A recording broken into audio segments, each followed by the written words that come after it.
요한계시록 2장 8절에서 11절 말씀, 우리 4절 말씀이니까요, 우리 한 목소리로 같이 합독하도록 하겠습니다. 시작.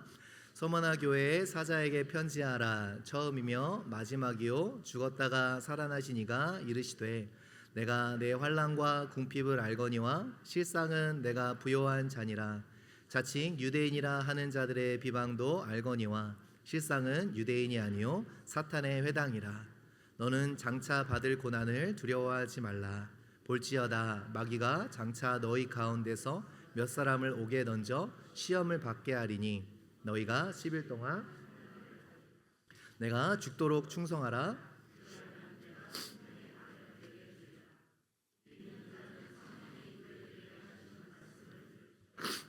이기는 자는 둘째 사망의 해를. 아멘. 예. 그동안 하나님께서 찾으시는 예배자 설교 시리즈를 계속 해왔죠. 근데 요한계시록에 지난주에 말씀드렸지만요, 요한계시록에 기록된 하늘의 예배로 마무리를 하고 싶었어요.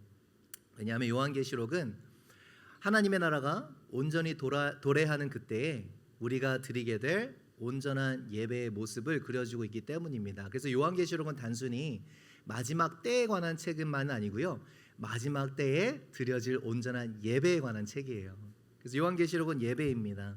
그래서 우리가 매주 주일마다 모이는 이유는요, 이 한 번에 한 번의 예배, 그러니까 이 땅에서의 섀도우, 그림자, 하늘의 온전한 예배의 그림자제고 모형이 되는, 타입이 되는 그 예배를 통해서 우리가 정말 나아가는 방향, 우리가 정말 바라보는 그 궁극적인 예배를 바라보기 위해 우리가 매주 모여서 예배를 드린다라는 것입니다. 오늘 예배 전에 읽은 요한계시록의 14장에 나오는 그 택하심을 받은 사람들밖에는 능히 부를 수 없는 그 새 노래, 그 사람들을 어떠한 사람이라고 얘기한다고 그랬죠? 어린 양이 어디로 인도하든지 따라가는 자. 그래서 예배자의 마음에는 늘 그러한 마음이 있어야 되는 거예요. 그래서 그런 의미에서 그 하늘의 예배를 우리에게 이야기해주는 그 요한계시록의 말씀이 참 그 소아시아의 7 교회를 향한 강한 질책의 말씀으로 시작하는 것은 우연이 아닙니다. 그러니까 우리가 하늘의 예배를 바라보기에 이 땅에서 뭐 해야 될 것이 있어요? 고쳐야 되는 것들이 있다라는 거예요. 천상의 예배를 바라보기 때문에, 그 온전한 예배를 바라보기 때문에 그 7 소아시아 교회에게 강한 질책을 주시는 거예요. 그래서 말씀은 우리를 고치는 말씀이에요. 말씀은 우리를 코렉트합니다. 나를 코렉트하는 거예요. 그 예배자로서, 합당한 예배자로서 마지막 때에 서 있기 위해서 주는 가장 강한 도전과 질책의 말씀이라는 거예요. 그래서 말씀은 아프지만 우리가 소화해내야 돼요. 무슨 말씀입니까? 그 말씀이, 그 예수 그리스도의 강한 질책이 결국 우리를 그 예배에, 천상의 예배에 합당한 예배자로 만들어 가기 때문에 그래요. 구원은 전적인 은혜입니다. 상당히 수동적이에요. 그런데 구원받은 사람들은 상당히 능동적입니다. 이게 진짜 아이러니예요. 구원받은 사람들은요, 그 예배를 드릴 때 걸어가지 않습니다. 달려갑니다. 하나님의 은혜의 보좌로 달려가요. 구원은 우리가 할 수 있는 게 아무것도 없어요. 주님이 주시는 걸 그냥 받는 겁니다. 그런데 구원받은 사람들의 삶은 상당히 능동적입니다. 왜요? 그때를 향해 나아가는 거거든요. 그때를 바라보고 있거든요. 그러므로 우리가 지금 이 땅의 예배를 가지고 만족한다라는 것은요, 실은 운동선수가, 요즘 월드컵이 한창인데 축구선수가 필드에서 열심히 연습하고 무엇을 바라보며 연습하는 거예요? 그죠? 시합을 뛰고 경기를 위해서 연습하듯이, 그 꿈을 꾸면서 필드에서 땀을 흘리듯이 우리가 매주 이렇게 예배에 마음을 쏟는 것은 무엇을 바라보면서 하는 거예요? 궁극적인 예배를 바라보면서 하는 거예요. 안 그러면 결국 우리 예배는 나의 만족, 나를 느끼게 하고 내가 무엇인가 위안을 얻는 이 세상의 것으로 끝날 수 있는 가능성이 100%입니다. 그 얼티메트한 예배, 그 궁극적인 예배를 바라보지 않으면, 그럼 우리가 결을 빗나간 예배를 언제든지 할 수 있는 거예요. 정말 무엇을 바라보고 무엇을 예배해야 할지는 모르고 다른 것들을 예배할 수 있는 거예요. 익스피리언스를 예배할 수 있는 거예요. 그러므로 우리 예배자에게는 주일에 모일 때마다 이 코렉티브, 우리를 교정하는 그 말씀을 통해서 우리가 어디든지 어린 양이 이끄시는 대로 따라가기 위해서 그렇게 주님 앞에 예배를 드리는 겁니다. 이것이 예배의 본질이라는 거예요. 그 예배가 있기에 그 예배를 생각하며 오늘 나의 모습을 다듬어 가는 거예요. 하나님의 하늘의 온전한 예배를 바라보면서 오늘 이 땅의 예배에 온전히 마음을 쏟는 것, 그 요한계시록의 예배의 책은 너무나 충격적이게도 7교회를 향한 강한 질책으로 시작합니다. 그래서 우리가 항상 예배를 드릴 때에 성령께서 위로하시면 위로를 받고, 그죠? 성령께서 질책하시면 질책을 받을 준비가 되어 있어야 돼요. 오늘은 충성에 대해서 얘기합니다. 지난주에는 사랑에 대해서 얘기했죠. 이번 주에는 충성에 대해서 이야기하려고 해요. 여러분, 제가 질문 하나 드릴게요. 여러분은 충성스러운 분이십니까?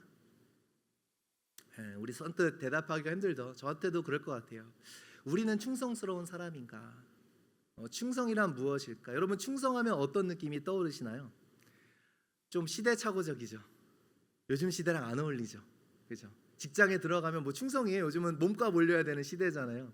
그죠? 안 그러면 내 손해잖아요. 요즘 시대는요, 내가 몸담고 있는 조직이나 공동체에 또는 누군가에게 충성하는 것을 굉장히 미련한 것으로 여깁니다. 너 미쳤어? 못하라 그래? 야, 너만 손해야. 후회한다. 근데 교회 안에서도 여러분 그런 소리 많이 듣지 않으셨나요? 왜 굳이 네가 하니? 너만 손해야. 누가 알아준다고? 알아준 사람 하나 없어. 겉으로는 박수 쳐지지만, 그죠? 네가 정말 필요할 때는 아무도 너를 도와주지 않아. 너만 손해야. 결국엔 상처받고 끝날 거야. 근데 이거는요, 진짜 하나님 모르는 사람들이 하는 얘기예요. 제가 말씀을 통해서 왜 그런지 말씀드릴게요. 내 삶을 들여서 충성한다라는 것은 미련하고 무모한 것 같습니다.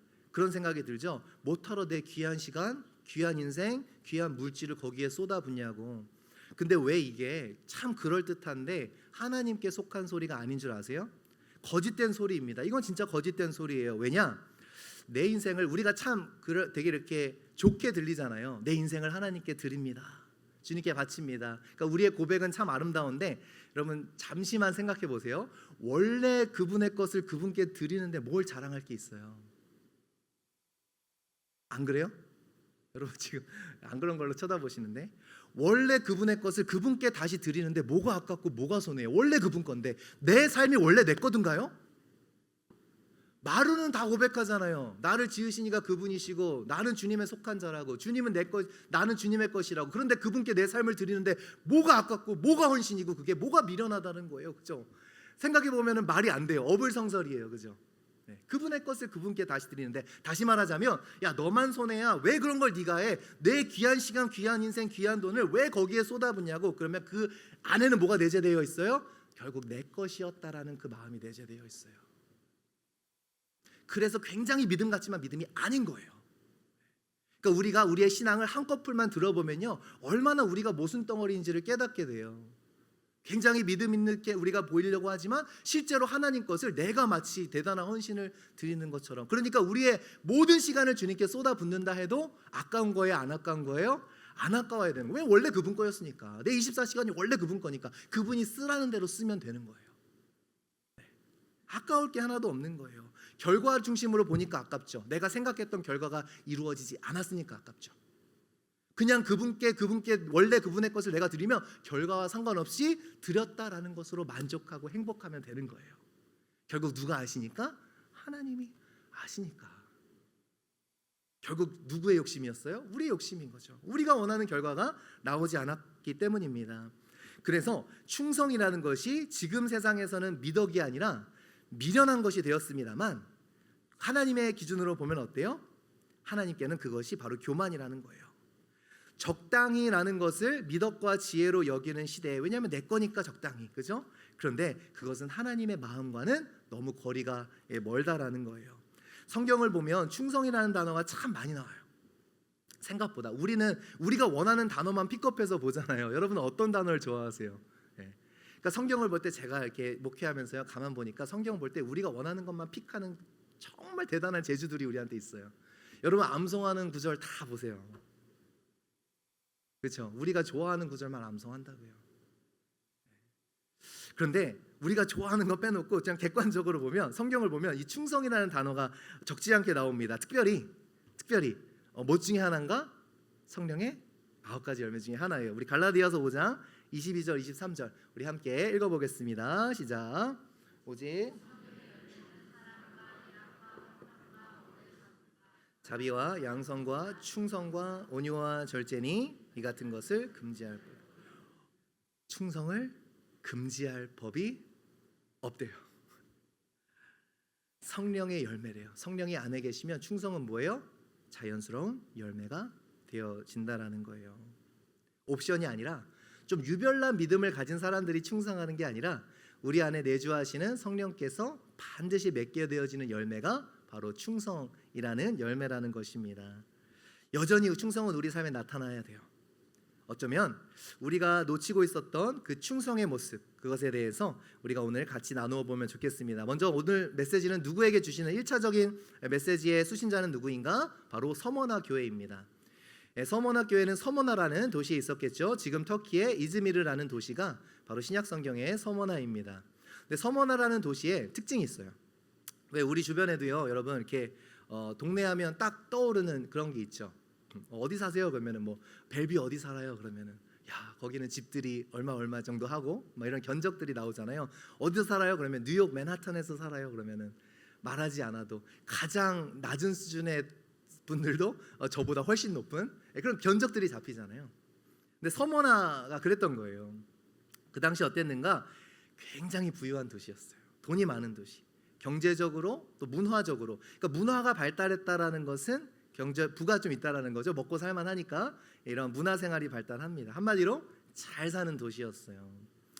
그러면요, 여러분 왜 잘 사는 도시에 있으면 그 잘 사는 도시에 있는 교회도 좀 어느 정도는 살죠, 그죠?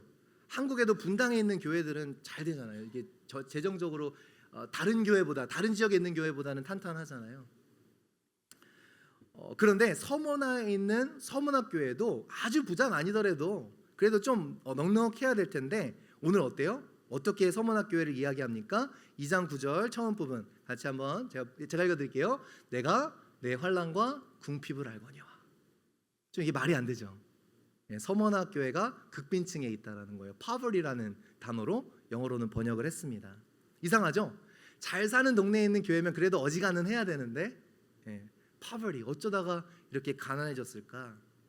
실은 이 서머나라는 도시가 어떻게 부유한 도시가 되었는지를 우리가 이해하는 것이 중요해요. 사진 하나 띄워주시겠어요? 보시면 이게 로마의 여신상, God is Rome이란 로마라는 그러한 동사 스태츄예요. 이게 로마 제국을 상징하는 여신입니다. 그러니까 그 이름처럼 God is Roma, 로마 제국을 의인화한 거죠. 그리고 신격화한 거예요. 그러니까 제국을 신격화한 거예요. 그래서 상징적으로 이 God is Roma라고 이렇게 만들었습니다. 그런데요, 195년 기원전 195년경에 무슨 일이 있었냐면 서머나가 이 로마 여신을 위한 신전을 세웁니다. 서머나가 195년 기원전 195년. 그런데 그 당시가 어떤 시기였는가? 로마가 제일 강대국이 아니라 그때 그리스 제국과 헬라 제국과 이렇게 힘을 겨루고 있었던 때예요. 어디로 기울지 모르는 때예요. 그러니까 서머나가 그 당시에 이 가디스 로마에 대한 신전을 세웠다라는 건 뭐예요? 우리는 로마에게 절대 충성하겠다라는 그러한 표시를 한 거죠. 만약에 헬라 제국이 로마 제국을 짓눌렀으면 여기는 그냥 망해버리는 거고요. 근데 로마 제국이 어떻게 됐죠? 결과적으로 헬라 제국을 이제 이렇게 정복하면서 로마 제국이 정복하니 서머나 어떻게 될까요? 급부상을 하는 거예요. 그렇죠? 줄다리기 할 때에 그 로마의 줄을 잘 쓴 거죠. 그래서 모든 정치적, 경제적 이러한 사회적인 호의와 혜택을 받게 됩니다. 그래서 주후 26년에는요, 이 티베리우스, 영어로 이제 성경에는 디베랴라고 나오기도 하죠. 로마 황제를 위한 신전을 세우는데 이 월드컵을 유치하듯이 11개의 도시가 그 황제의 그 신전을 세우기 위해 유치권을 달라고 경쟁을 해요. 그때는 이미 늦었죠, 그죠? 그 11개의 도시가 경쟁을 하는데 누가 그 유치권을 딸까요? 서머나가 따는 거예요. 너무 당상이에요, 그죠? 이미 200년 전부터 줄을 서 있었는데. 그러니까 서머나는 어떤 도시인가? 로마 황제의 숭배를 통해서 막대한 경제적, 사회적 우위를 점하는 거예요. 이런 곳에 있었던 교회가 서머나 교회입니다. 로마 황제 숭배가 강력했던 곳이에요. 어떤 종교를 가지고 있든지 로마 정부가 요구했던 것이 있어요. 황제에게 숭배하는 것을 요구했습니다. 대단한 게 아니에요. 뭐예요? 절 한 번만 하면 돼요. 모든 종교를 존중해줘요. 너네 유대교야? 니네 뭐 예수교라고? 괜찮아. 로마 황제를 향한 충성만 보이면 돼. 절 한 번만 하면 돼. 대단한 거 아니에요? 황제 신상에 절만 하면 된다라는 겁니다. 원래 섬기고 있던 신을 섬기지 말라는 게 아니에요. 원래 하던 대로 하되, 원래 니네 종교 생활 하되 로마 황제만 얹혀서 한번 같이 숭배하면 되는 거예요. 근데 서머나교회가 이걸 못하는 거예요. 왜요? 우리의 믿음에는 주님은 99% 주님이 아니라 100% 주님이기 때문에. 눈 한번 딱 감고 절 한번 하고 그러면부터 신경도 쓰지 않아요. 로마 정부에서. 됐어, 체크. 이제 너는 모두 사고 팔고 할 수 있고 잡도 가질 수 있어. 그리고 모든 그 다음부터는 상관없어요. 그런데 구시독 예수 믿는 사람은 이게 안 되는 거예요. 왜요? 오직 예수 그리스도만이 온 세상의 주인이고 그 외에는 아무런 주도 아무런 신도 없기 때문에. 그 대가가 혹독했습니다. 그 대가가 뭐였어요? poverty, 궁핍이었어요. 다시 말하자면 궁핍을 그냥 당한 게 아니라 가난을 선택한 거예요. 뭐 때문에요? 믿음 때문에. 어쩌다 보니까 가난해진 게 아니라 가난을 선택한 거예요. 무엇 때문에요?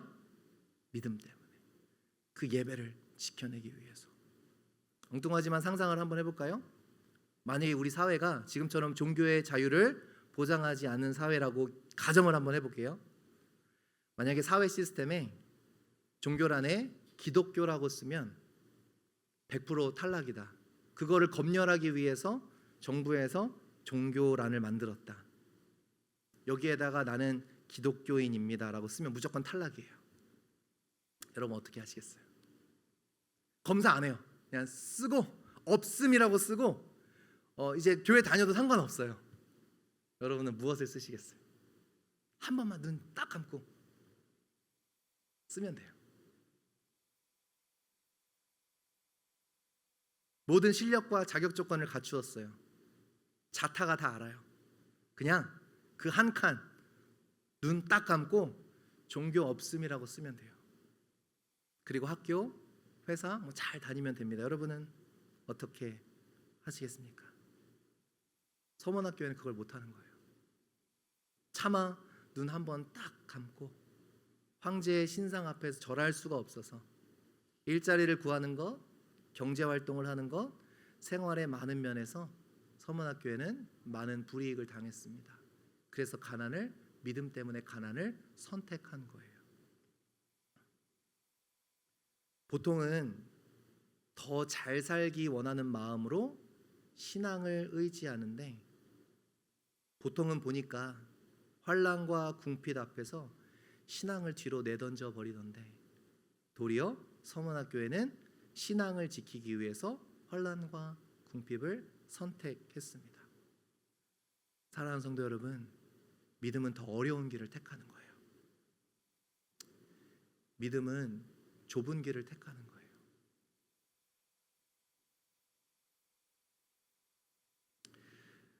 그렇게 믿음의 길 가려고 하면 우리 마음에 훅훅 들어오죠.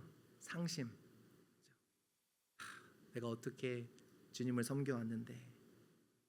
그리고 후회가 들기도 하고요. 손해보는 것 같은 마음. 차라리 돈을 더 벌 걸. 그 시간에 교회 다니는 시간에 돈을 더 벌 걸. 이렇게 할 걸, 저렇게 할 걸. 그리고 절망감. 앞으로는 또 뭘 해야 되지. 대가를 바라면서 달리는 건 아닌데 또 충성의 결과가 그 한 칸에 로마 황제를 향한 절 한번 하지 않는 대가가 이렇게 크니 아마도 서머나교회도 그러한 마음들이 충분히 있었을 것 같아요. 끊이지 않는 핍박과 후회 그리고 앞날에 대한 두려움. 우리는 언제 갈등해요? 내 기대와 다를 때 갈등합니다. 이런 걸 기대했던 게 아닌데. 그런데 그때 하나님께서 우리 주 예수 그리스도께서 보지 못하던 것을 보게 하시는 은혜가 임한다라는 거예요. 예수님께서 뭐라 말씀하시죠? 9절에 내가 내 환난과 궁핍을 알거니와. 근데 그 다음에 어떻게 해요? 실상은 눈에 보이는 게 다가 아니라고 그들의 영적인 눈을 열어주시는 거예요. 실상은 누가 부자래요? 서머나교회 너희가 부자야. 나는 잃어버렸다고 생각했는데, 나는 손해봤다고 생각했는데 하나님이 뭐라고 말씀하시는 거예요? 손해본 거 하나도 없어. 놓친 것 하나도 없어. 도리어 돈으로 살 수 없는 것을 얻었잖아. 그 환난과 어려움 가운데 너의 예배가 하나님께 얼마나 진실해졌으며, 그 예배 가운데 하나님이 어떻게 너희를 위로해 줬으며, 세상에서는 볼 수 없는 눈물들이 너의 눈물에서 떨어졌으며, 그 순간순간마다 임재하신 하나님의 임재를 어떻게 값으로 따지겠어요? 눈으로 보이는 것만 보면 내가 다 손해본 것 같은데, 믿음이라는 것 때문에 내가 손해본 것 같은데 손해본 게 하나도 없어요. 그래서 진짜 믿는 사람들은 다시 그 길을 가도 고생길이 훤하지만 다시 선택하는 거예요. 왜요? 내 고생보다 더 진한 하나님의 위로가 있었으니까. 누가 저한테 목회를 다시 하겠냐 그러면 저 한다 그래요. 근데 당연하죠가 아니라 할게요. 어려운 것도 이걸 또 어떻게 다 하라고요. 근데 할 수 있어요. 왜일까요? 그때마다 하나님이 주신 위로가 있으니까. 예배 가운데 위로가 있으니까. 이걸 모르면요 다 아까워요. 내가 쓸데없는 짓 했다고. 그렇죠? 쏟아붓기만 하고 받은 은혜가 없으면. 근데 우린 그렇지 않잖아요. 후회할 거 하나 없어요. 쓸데없는 거 하나 없어요. 누가 기억하세요? 하나님께서 기억하시니까. 하나님께 드려진 바 된 거니까. 하나님이 누가 제일 부자라고 그러세요? 서만학교회. 이 땅에서는 제일 가난한데 하늘엔 이미 쌓아둔 게 너무나 많거든요. 여러분 왜 갈등하세요? 이 땅의 거에 쌓인 게 없어서 갈등하시는 거잖아요. 하늘에 얼마나 쌓여 있는지를 보지 못하니까, 그러니까 이 땅의 거 가지고 속상하다고 힘들다고 우리는 그러는 거죠. 우리는 그렇게 연약하잖아요. 근데 하나님께서 뭘 말씀해 주세요? 예수님께서 실상은 보이는 것 가지고 자꾸 따지지 마. 실상이 무엇인지를 너희가 보아. 그렇게 얘기하는 겁니다. 그 가운데 하나님을 더 만났고 하나님의 사랑과 그분의 도우심이 무엇인지를 우리는 확실히 알고, 세상 사람들은 애매하게 알아요. 그런가, 하나님이 도와주시는가 보지. 근데 진짜 하나님의 도우심을 경험한 사람들은 확실히 알거든요. 확실히 알아요. 그래서 말씀하십니다. 너는 누구보다 부요한 사람이야. 포기해서요 더 큰 것을 얻었으면 포기해요? 아니에요? 아니에요. 우리가 포기한 건 너무 작은 거예요. 하나님이 이미 더 크신 것을 우리를 위해 예비해 두셨기 때문이에요. 하나님은 그걸 보시니까 네가 제일 부자야 라고 말씀하시는 겁니다. 여러분 이것을 알아야 충성할 수 있어요. 내가 오늘 포기하는 것이 아까우면 충성 못하죠. 그런데 내가 포기하는 것과 비교할 수 없는 것을 하나님이 이미 우리에게 주셨다라는 것, 예비하고 계시다라는 것을 알면 충성할 수 있어요. 지금 것만 보면 절대 못해요. 주님께서 서문학교에게 계속해서 말씀하십니다. 우리 10절 말씀 같이 읽어볼게요. 10절이요 시작. 너희가 그리하면 내가 생명의 관을 내게 주리라. 예수님께서 10절 지금 후반부만 읽었는데요 두 가지를 말씀하십니다. 두려워하지 말라. 내가 죽도록 충성해라. 여러분 너무 하나님이 너무 harsh한가요? 예수님이 황제한테 한번 절하지 못해서 가난을 선택한 그 교회에게 너무 고맙다, 귀하다 이렇게 여러분 그냥 그러니까 저는 상당히 마일드한 거예요. 우리 주님에 비하면. 그죠? 어떻게 도전하세요? 죽도록. 두려워하지 마. 죽도록 충성해. 하나님은 강하게 우리를 대하실 때가 있어요. 여기에 우리가 꼭 놓치지 말아야 할 충성의 모습이 담겨 있습니다. 여러분 이 두 가지가 너무 중요해요. 두려워하지 말라, 죽도록 충성하라. 여러분 모세가 가나안 땅에 이 가데스 바네아에서 12정탐꾼을 보내죠. 그리고 정탐을 마치고 돌아온 12명 중에 10명은 어떻게 말해요? 정말 좋은 땅입니다. 그런데 거기 사는 가나안 사람들에 비하면 우리는 메뚜기 같습니다 라고 합니다. 그러면서 무엇이라고 말해요? 애굽에서 죽거나 광야에서 죽거나 했으면 좋았을 것을 어찌 칼에 쓰러지게 하였는가. 하나님이 결론을 안 내리셨는데 본인이 결론을 내버려요. 그게 10명의 정탐꾼이 했던 거예요. 눈에 보이는 건 맞아요. 그들의 말이 다 맞아요. 그들은 거인이고. 그런데 어떤 결론을 내요? 우리는 죽었다라는 결론을 내버려요. 이게 얼마나 하나님 앞에 악한 겁니까? 그렇죠? 두려워하니까. 정말 우리가 무엇을 두려워하는가? 그런데 그때 갈렙과 여호수아는 어때요? 그들이 했던 말이 뭔지 아세요? 그 땅 백성을 두려워하지 말라라고 얘기해요. 갈렙과 여호수아가. 여호와는 우리와 함께 하시느니라. 그런데 이 사건을 여호수아서에서 어떻게 조명하는가? 오늘 본문에는 너무 중요한 부분이 있어요. 이제 갈렙이 여호수아에게 이렇게 말을 하는 장면이 나옵니다. 여호수아 14장 8절 9절 한번 같이 읽어볼게요. 시작. 나와 함께 올라갔던 높게 하였으나 나는 내 하나님 여호와께 충성하였으므로 그날에 모세가 맹세하여 이르되 내가 내 하나님 여호와께 충성하였은즉 내 발로 밟는 땅은 영원히 너와 내 자손의 기업이 되리라 하셨느니라. 충성. 우리 8절 한번 다시 띄워주시겠어요? 한번 계속 올려놔봐 주세요. 예, 나와 함께 올라갔던 내 형제들은 백성의 간담을 높게 하였으나 나는 여호와께 충성하였다. 여러분 생각해 보세요. 이 갈렙의 모습을 충성이라고 성경은 묘사합니다. 그런데 중요한 게 있어요. 지금 갈렙은 자신이 하나님께 충성했음을 여호수아에게 이야기하면서 그 정복 전쟁을 싸운 후의 모습을 얘기하나요? 아니면 정복 전쟁 전에 있었던 모습을 얘기하나요? 전이죠. 내가 열심히 싸웠습니다. 내가 이 땅을 일구어냈습니다. 적들을 무찔렀습니다가 아니라 지금 갈렙의 마인드에, 갈렙의 생각에 그가 충성했던 시점은 어디예요? 전쟁이 아니라 전쟁 전에 이미 충성한 거예요. 다른 10명의 형제들은 백성의 간담을 높게 했으나, 그죠? 우리는 죽은 목숨이야 두려워하면서 백성의 간담을 높게 했으나 그때 갈렙이 한 게 뭐예요? 나는 충성했다. 다시 말하자면 하나님이 말한 대로 듣고 보는 대로 보는 게 그게 충성이라는 거예요. 열심히 일을 하는 게 충성이 아니라 하나님이 보는 시각으로 결론을 내고 하나님의 마음을 받아 그 마음을 가지고 굳건히 서 있는 것이 충성이라는 거예요. 우리는 충성하면 일을 하는 걸로 생각하죠. 아니요, 충성은 뭐예요? 마음의 자세예요. 마음의 자세예요. 그러므로 충성의 반대는 무엇입니까? 오늘 본문을 보니, 여호수아 말씀을 보니 충성의 반대는 뭐예요? 충성하지 않은 나머지 10명은 어땠어요? 백성의 간담을 높게 하는 것. 하나님께서 주신다 했는데 안 된다고.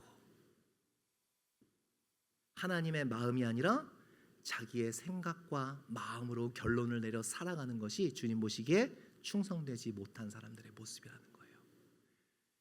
열심히 일한다고 충성하는 게 아니라,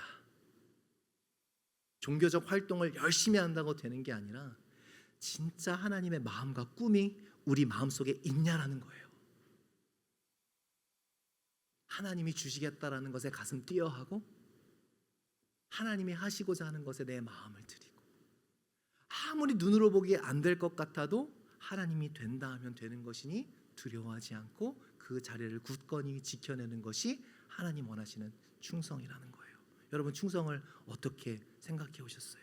다시 말하자면 충성은 뭐예요? 하나님의 약속과 그분의 말씀을 끝까지 붙드는 것이 충성이에요. 그렇다면요, 예수님의 명령 죽도록 충성한다라는 말은 무엇일까요? 죽어라 일하고 죽어라 고생하면서 신앙생활 하라는 얘기가 아니라 일을 얼마나 많이 하는가가 아니라 오늘 어떠한 마음가짐으로 서 있는가, 죽기까지 우리가 어떠한 마음가짐으로 살아가겠는가라는 거예요. 슬라이드 하나 띄워주겠어요? 헬라어로 충성이라고, 오늘 본문에 충성이라고 번역된 단어는 피스토스라는 단어예요. 그런데 헬라어로 믿음이라고 번역된 단어가 피스티스예요. 두 개의 어근이 똑같은 거를 여러분 헬라어를 몰라도 알 수 있죠? 네. 충성과 믿음은 분리가 돼요, 안 돼요? 안 돼요. 본질상 하나예요. 믿음 있는 사람은 주님께 faithful, 신실한 자가, 신실한 게 믿음이에요. 네. 신실한 게. 네.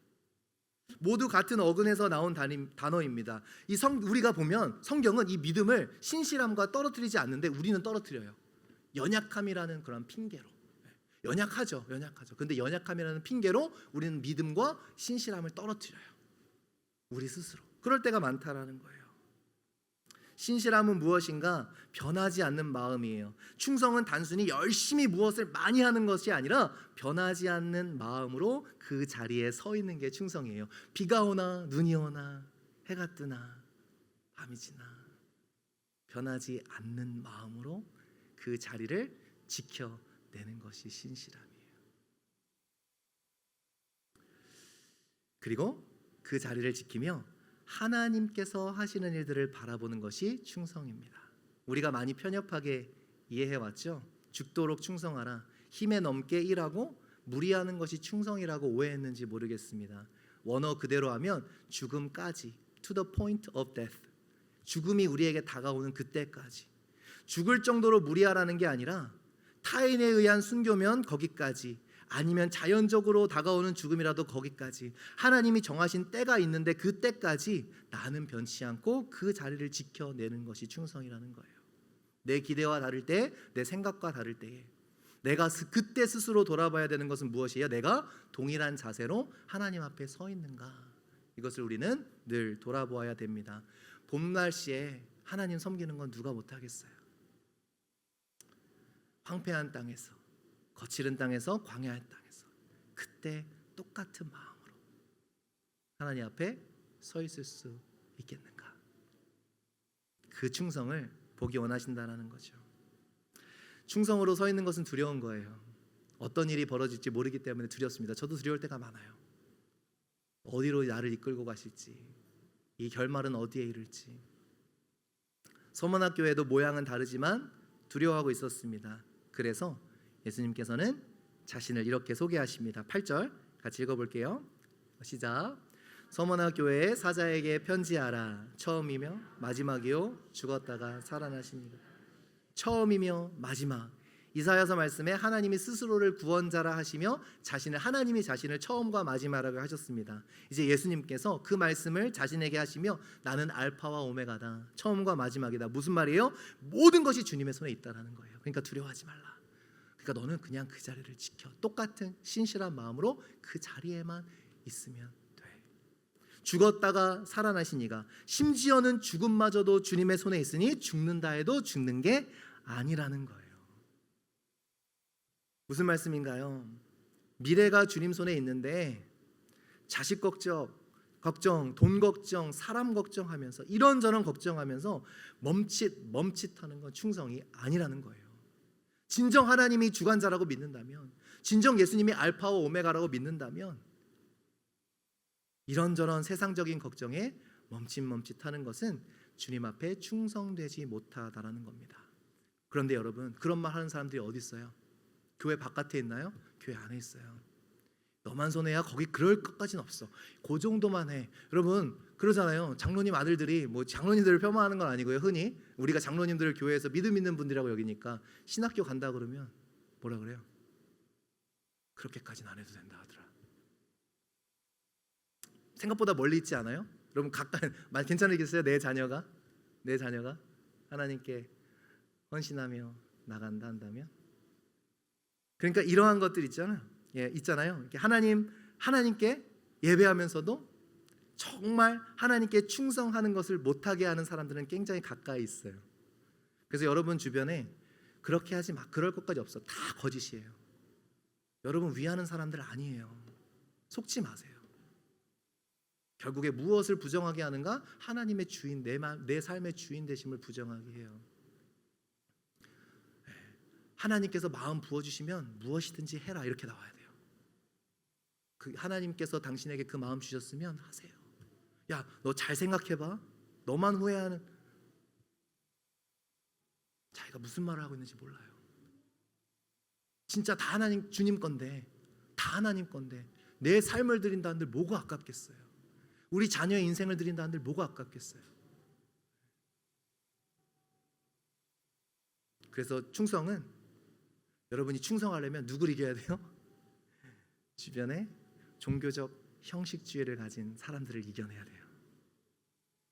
종교 생활이 내가 뭘 하고 안 하고, 교회의 어떠한 모습, 이런 것들에 온통 신경 쓰고 있는 사람들, 진짜 하나님을 마음에 담고 하나님을 향해 끝까지 충성하는 것이 뭔지 경험해보지 않은 사람들의 말들은 그렇게 귀담아 듣지 않으셔도 돼요.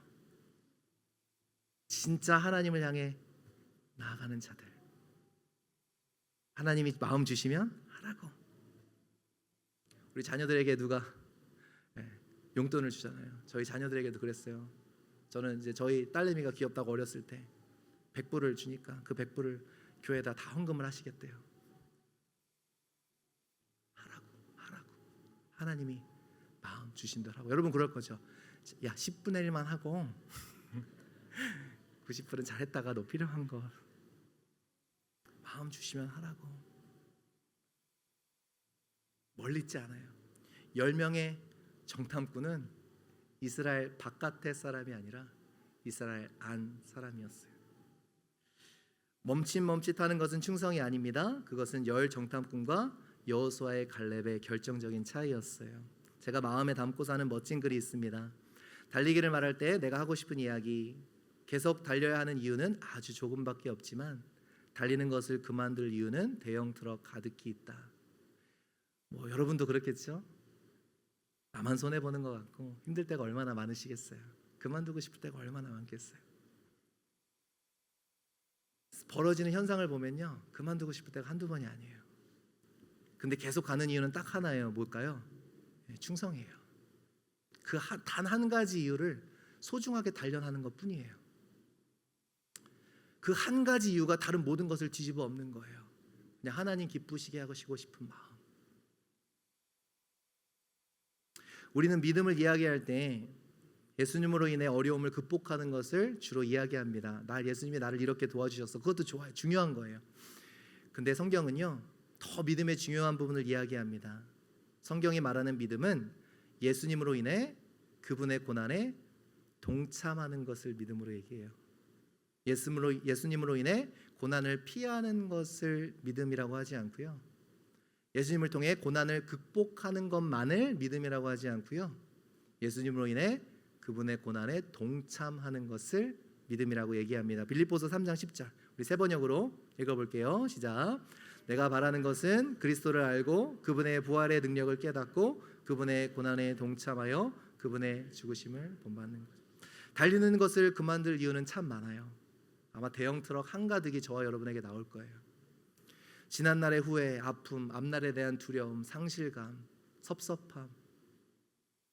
그러나 여전히 달릴 수밖에 없는 이유가 있지 않습니까? 그분의 고난에 동참하는 것. 그래서 저는요, 충성을 변치 않는 동참이라고 이야기하고 싶습니다. 충성이라는 말이 미련한 것처럼 여겨지는 시대에 충성이 하나님 앞에 얼마나 아름다운 것인지를 드러내는 삶 사시기를 축복합니다. 가끔 그런 소리를 들어요. 조용히 예배만 드릴게요. 저는 그래요. 속으로 진짜 예배만 한번 드려보실래요? 무슨 말인가? 여러분, 진짜 조용히 예배만 드릴래요? 이 말이요, 굉장히 말이 안 돼요. 왠지 아세요? 하나님은 진정으로 하나님을 예배하는 자들에게 무엇을 부어주실까요? 하나님의 마음을 반드시 부어주세요. 그래서요, 저 이런 말씀이 좀 이렇게 조심스럽긴 합니다만, 정말 어떠한 한 사람이 예배자인지 아닌지는 보면 알 수 있어요. 정말 이 사람이 하나님의 꿈을 꾸고 있는가 아닌가를 보면 그 예배가 무엇을 위한 예배인지 반드시 볼 수 있어요. 진짜 하나님을 예배하잖아요. 진짜 하늘의 하나님을 계속해서 예배하잖아요. 그러면 그 예배자를 하나님이 뭘로 채우실까요? 이생의 욕심으로 채우실까요? 뭘로 채우실까요? 하늘에서 은혜를 받잖아요. 정말 하늘의 하나님을 바라보면서 예배하잖아요. 그럼 하나님은 하늘의 것으로 채워주시잖아요. 뭘로 채워주실까요? 하나님의 마음과 하나님의 꿈으로 채워져요. 그래서 그 사람이 무슨 꿈을 꾸고 있는가, 무슨 얘기를 하는가 보면 진짜 예배자인지 아닌지 알 수 있는 거예요. 그래서 저는 조용히 예배만 드릴게요 라는 분들에게 진짜 예배만 드려보세요. 제대로 예배만 드려보세요. 진짜 하늘의 하나님께 예배만 드려보세요. 그럼 당신의 삶은 반드시 변합니다. 당신은 이제는 당신 한 가정만을 위해서 사는 사람이 아니라 하나님의 마음을 받아서 어쩔 줄 모르는 사람이 되어집니다. 진짜 예배드리면. 이러한 예배가 저와 여러분에게 넘쳐나기를 축복합니다. 꿈꾸게 될 거예요. 하나님의 꿈을 꾸게 돼요. 예배자는 반드시 꿈을 꾸며 예배자는 반드시 뛰어갑니다. 예배자는 춤을 춥니다. 하늘의 것으로 채워지기 때문에 그래요. 그 꿈을 가지고 섬기는, 끝까지 섬기는 진정한 충성된 자가 되시기를 주님의 이름으로 부탁드립니다. 끝까지, 주님께서 끝이라고 하는 그때까지 변치 않는 마음으로 여러분 그렇게 나아가시는 우리 모두가 될 수 있기를 주님의 이름으로 부탁드립니다. 우리 함께 다 일어나셔서 우리 함께 찬양했으면 좋겠습니다. 하나님, 내 생각과 내 눈에 보여지는 것이 아니라 하나님의 말씀, 하나님의 꿈을 쫓아 우리가 우리의 삶을 드리는 자들, 원래 주님이 지었던 것들, 주님의 것이었던 것들을 다시금 주님 앞에 드리는 그러한 정말로 진실로 충성된 자가 될 수 있도록 인도하여 주시옵소서. 우리 그 믿음의 고백으로 우리 함께 찬양하며 나아가시겠습니다. 앞에서 경외함으로 주께 홀로 섭니다. 생명의 말 말씀 읽고 순종해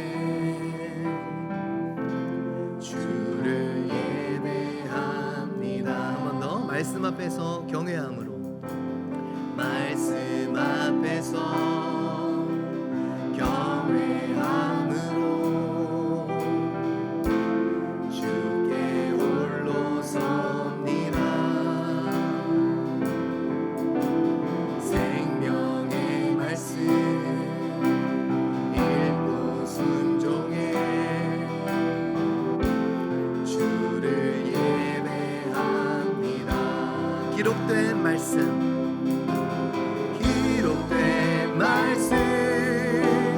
힘이 있어서 진리로 우리 거룩게 하며 거룩한 말씀 세세 영원히 복음이 되어 말씀하시네. 하나님 말씀에 두려워 떠는 자 그 말씀에 생명을 거는 자 한 사람 찾으시는 주님의 약속을 믿어 하나님 말씀에 운명을 거는 자 순종하며 주 따라가는 자 영원한 하나님 나라 이뤄갈 주의 교회요 이뤄 하나님 말씀에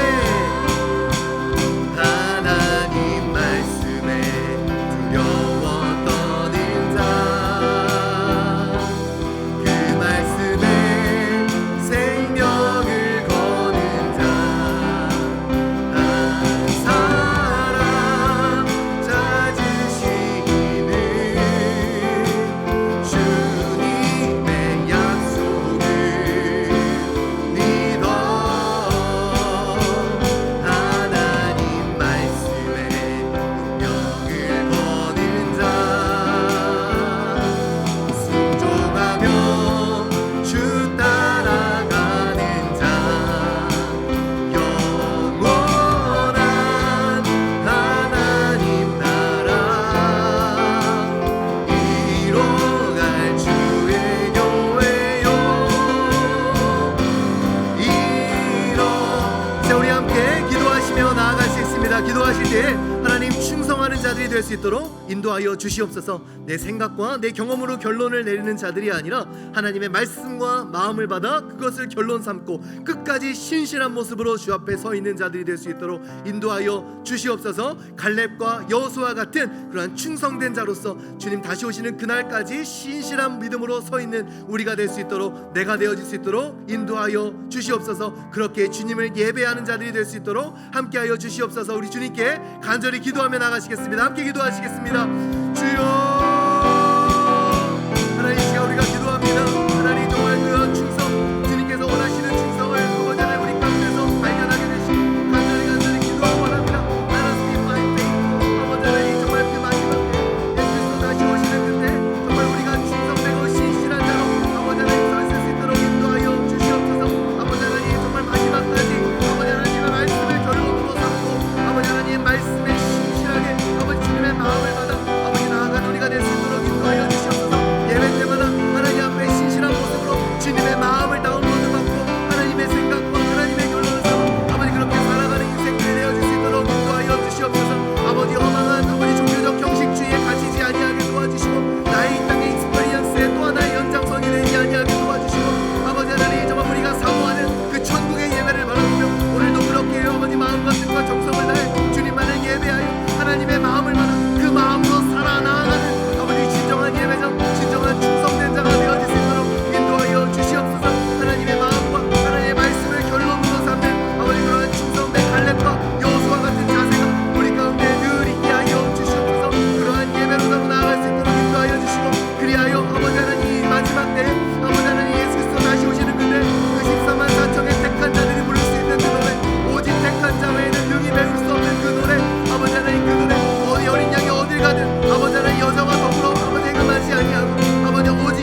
온전한 예배를 바라보며 오늘도 우리를 향한 예수 그리스도의 질책과 경책을 아파하는 것이 아니라 감사하며 받아들일 수 있도록 인도하여 주시니 감사합니다. 우리를 무너뜨리는 것이 아니요 우리를 더욱더 온전한 자가 되게 하기 위해서 이렇게 우리를 늘 권면하시며 우리에게 말씀하시는 그 예수 그리스도의 말씀을 오늘도 우리가 마음속 깊이 받아들일 수 있도록 인도하여 주시옵소서.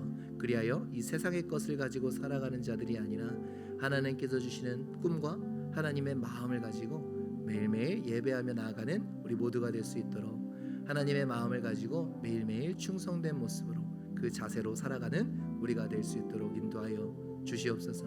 예수 그리스도의 고난에 동참하는 것이 믿음이라 하셨사오니 주님께서 부어주시는 마음대로 늘 나를 기쁘게 하는 삶이 아니라 주님을 기쁘시게 하는 삶으로 나아가는 우리가 되어질 수 있도록 함께하여 주시옵소서.